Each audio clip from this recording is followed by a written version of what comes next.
Mr. Chairman, Ranking Member, thank you very much for the opportunity to work with you and my colleagues on the committee, Republicans and Democrats. There really is probably no committee in which we get greater satisfaction in what we do than serving on the Veterans Affairs Committee. And I'm honored to be an active member of that committee and pleased with the results that our committee leadership is now able to provide us. Excited about the opportunity to come to the Senate floor for the chances to present some solid ideas into legislation that will benefit veterans across the country. First of all, I'm pleased we've struggled on the issues included in this legislation to see how they're paid for. And so the first thing I'm pleased to announce and to support is that the way this is being paid for doesn't damage the benefits of veterans that receive in other circumstances. So we're not taking away a benefit to provide another benefit. That's a significant positive, and I thank the leadership for working so hard to find the way to pay for these increased benefits. As the Vietnam War comes to this 50th anniversary occasion, I'm not a veteran. Vietnam was a significant part of my life growing up, and I graduated from high school as the Vietnam War came to an end, and of course we know our veterans, our Vietnam veterans particularly, were not well treated upon their return. And so we, the committee, has worked very closely with the Vietnam Veterans of America in this particular point in their lives. And exciting to me is legislation that Senator Blumenthal and I have championed in regard to toxic exposure. Our Vietnam veterans in particular, but also other veterans, including those from Afghanistan and Iraq, have experienced significant medical challenges, healthcare costs and expenses related to their exposure to toxic substances.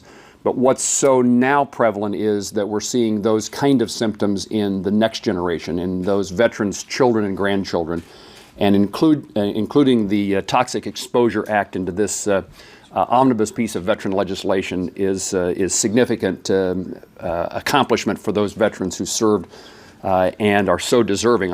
I'm quite certain that while our military men and women recognize that there would be some sacrifice to be paid by their experience in war, none of them would have expected that their children and grandchildren would have to pay a price for their service.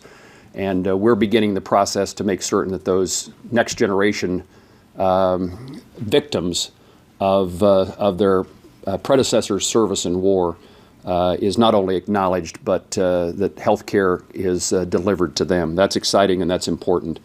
We've worked a long time since my days in the House to increase the amount of chiropractic care available for veterans. Chiropractors can provide significant services in a cost-effective way, and we've been encouraging the VA to do more in regard to providing that care, and this legislation increases those opportunities.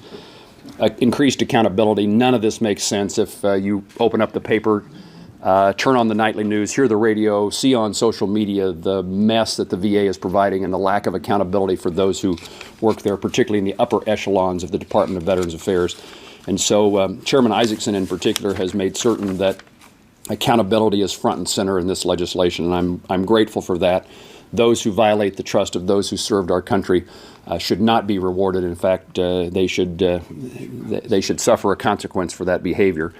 And I suppose there's no issue that I've worked harder on to try to make certain that the VA implements in a fair and appropriate way than the Choice Act. I think it provides great opportunities for veterans who can't get the services they need in a timely fashion, but also who come from states like mine where it's a long distance to a VA facility. And the Choice Act creates great opportunities, and yet it has been slowly and in many instances poorly implemented. And the fixes that are included in this bill, I'm pleased will move us in the direction of less bureaucracy, less burden to the veteran, and finding solutions to veterans who need timely and accessible care. So, Mr. Chairman, Mr. Ranking Member, thank you very much for your significant efforts, and we look forward to supporting you and this legislation on the Senate floor.